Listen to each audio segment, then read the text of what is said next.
Assalamualaikum warahmatullahi wabarakatuh. Dibuatnya video ini adalah untuk memenuhi tugas sistem basis data. Di sini saya akan memenuhi tugas project 1 yang memiliki tema Cyber Physical System.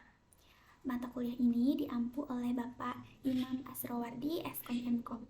Sebelumnya, izinkan saya memperkenalkan diri. Perkenalkan, nama saya Evika Widianti dengan NPM 2275312 dari kelas MI 2A. Pada kesempatan kali ini untuk project 1, judul yang saya ambil adalah sebagai berikut. Judulnya adalah Penerapan Cyber Physical System berbasis sensor tongkat untuk membantu mobilitas penyandang tunanetra. Sebelum saya masuk ke penggambaran IRD-nya, saya akan menjelaskan sedikit tentang komponen-komponen yang akan mungkin dipakai saat kita membentuk atau menggambarkan sebuah IRD. Yang pertama adalah entitas. Entitas itu mewakili objek nyata, baik fisik maupun konseptual, yang dapat dibedakan dalam konteks sistem ataupun domain yang sedang dipelajari. Lalu yang kedua adalah atribut. Atribut adalah informasi kualitatif atau kuantitatif yang diberikan untuk mendefinisikan dan menggambarkan entitas. Yang berikutnya adalah instansi. Instansi itu merujuk pada kasus-kasus atau contoh nyata dari suatu entitas. Berikutnya adalah identifiers. Identifier itu adalah atribut atau sekumpulan atribut yang dapat membedakan setiap instansi entitas secara unik. Berikutnya adalah hubungan atau relationship. Hubungan ini menggambarkan koneksi antara entitas dalam IRD. Hubungan dapat berupa one to one to many, ataupun many to many. Selanjutnya adalah primary key. Primary key itu adalah identifikasi utama. Identifikasi utama itu adalah atribut atau kombinasi atribut yang unik untuk setiap instansi entitas. Nah, baik, di sini saya akan mulai masuk menggambarkan konsep secara logikal. Di sini saya memiliki 5 entitas, yaitu ada user, tongkat pintar, data sensor, lokasi, dan juga kategori rintangan. Untuk user sendiri memiliki beberapa atribut, yaitu ID user. ID user ini sebagai primary key. Lalu nama user, di sini saya mandatory, wajib diisi. Selanjutnya adalah umur. Umur ini di sini opsional. Lalu kontak juga bersifat opsional. Selanjutnya adalah entitas dari kontak pintar memiliki atribut seperti ID tongkat yang bersifat primary key, sensor yang bersifat mandatory, dan juga koneksi sifatnya mandatory. Selanjutnya adalah entitas dari data sensor. Data sensor itu memiliki atribut tanggal, waktu, jenis data, dan juga nilai. Semua atribut dalam data sensor bersifat mandatory. Selanjutnya adalah lokasi. Lokasi memiliki ID lokasi sebagai primary key, lalu nama lokasi sebagai mandatorinya, dan koordinat itu bersifat opsional. Dan entitas yang terakhir adalah kategori rintangan. Dia memiliki ID rintangan atau ID kategori rintangan, nama rintangan bersifat mandatory, dan deskripsinya opsional. Tadi ID rintangan itu merupakan primary key. IRD yang saya buat ini tidak ada subtype dan juga supertype, karena subtype dan supertype sendiri digunakan untuk mewakili hierarki atau hubungan khusus antara entitas dalam suatu model database. Namun pada kasus saya ini, entitas yang disebutkan tidak menunjukkan hubungan kasus atau hierarki semacam itu. Setiap entitas berdiri sendiri dan atributnya sendiri tidak terhubung melalui kunci asing atau foreign key untuk membentuk hubungan antara entitas-entitas tersebut.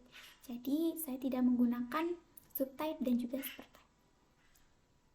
Selanjutnya ini adalah bentuk dari rasional IRD-nya seperti ini. Saya akan menjelaskan hubungan relasi dari entitas-entitas tersebut. Pertama adalah pengguna dengan tongkat pintar. Hubungan relasinya adalah one to many, karena setiap satu pengguna dapat memiliki banyak tongkat pintar dan banyak tongkat pintar dapat dimiliki oleh satu pengguna. Lalu selanjutnya adalah tongkat pintar dengan data sensor. Relasinya adalah one to many, karena satu tongkat pintar dapat memiliki banyak data sensor dan banyak data sensor dapat dimiliki oleh satu tongkat pintar. Selanjutnya data sensor dengan lokasi, hubungannya atau relasinya adalah one to one. Jadi di mana data lokasi itu memiliki hubungan one to one dengan lokasi. Begitu juga dengan data sensor dengan kategori rintangan, hubungannya sama, yaitu one to one juga. Jadi apa sih sebenarnya atribut yang memiliki label mandatori? Atribut yang memiliki label mandatori itu artinya wajib. Berarti dia tuh harus diisi dengan nilai yang valid saat membuat entitas baru. Terus atribut yang memiliki label opsional dapat dikosongkan atau diisi dengan nilai jika tersedia, namun tidak diwajibkan untuk diisi.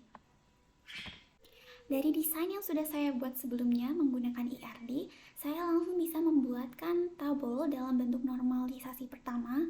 Sebelumnya saya akan menjelaskan terlebih dahulu apa sih normalisasi pertama itu. Jadi normalisasi pertama itu adalah setiap kolom dan tabel harus berisi nilai atomik tunggal, yaitu tidak dapat dipecah menjadi bagian yang lebih kecil. Selain itu, setiap baris dalam tabel harus memiliki identitas unik, biasanya dengan menggunakan kunci primary key. Sebagai contoh, saya sudah membuatkan ID-nya, yaitu berbeda kan, lalu nama, umur, kontak, dan sebagainya, yang bisa kalian lihat sendiri. Itu adalah bentuk normalisasi pertamanya. Lalu untuk normalisasi kedua sendiri adalah setiap kolom non kunci dalam tabel harus sepenuhnya tergantung pada kunci primer. Jadi tidak boleh memiliki dua primary key gitu. Dalam satu tabel ya, tidak bolehnya. Lalu dalam kata lain, tidak ada atribut non kunci yang bergantung pada selain kunci primer. Selanjutnya, kalian bisa melihat ini saya sudah membuat tabelnya secara terpisah. Ada tabel user, tabel tongkat pintar, kategori tangan, dan juga lokasi. Dan di sini juga kontak dan riwayat. Di sini juga kontaknya sama umurnya dihilangkan dalam tabel user. Bisa kalian lihat perbandingannya. Ini yang sebelumnya, lalu terpecah seperti ini. Lalu untuk normalisasi ketiganya, tidak boleh ada ketergantungan transitif di antara atribut non-kunci.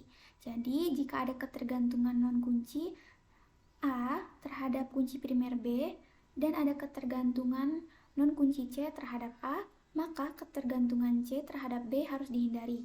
Tujuannya adalah untuk menghilangkan anomali data yang mungkin terjadi akibat ketergantungan transitif. Baik, jadi teman-teman, pemaparan yang saya sampaikan mengenai proyek saya dengan judul Penerapan Cyber Physical System berbasis sensor tongkat untuk membantu mobilitas penyandang tunanetra. Sampai sini saja. Jika ada kesalahan, saya mohon maaf, dan kepada Allah saya mohon ampun. Semoga dengan adanya video ini dapat memenuhi tugas saya dengan baik.